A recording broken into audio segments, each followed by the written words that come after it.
জামাই ষষ্ঠীর খাওয়া মানে বিশাল আয়োজন ভাই। আমি জামাই না, এই জন্য আমি আয়োজন করে খাওয়া দাওয়া করবো না, শুধুমাত্র আমি 2 পদ দিয়েই খাওয়া দাওয়া করবো।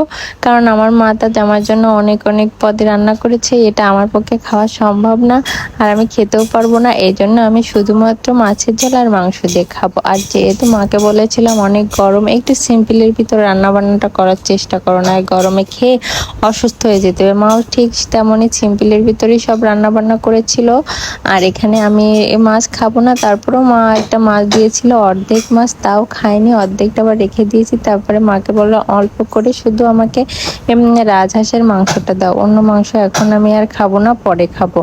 আর এই রাজহাঁসের মাংস খেতে কিন্তু আমার অনেক ভালো লাগে, মাংসটা অনেক নরম হয়। আর এই হাঁসটা আমার মা বাড়িই পুষেছিল শুধুমাত্র জামাই ষষ্ঠীর জন্য, জামাইকে খেতে দেবে এই জন্য। আর রান্নাটাও সে হয়েছিল। আর আপনারা কে কে জামাই ষষ্ঠী পালন করেছেন অবশ্যই কমেন্টে জানাবেন।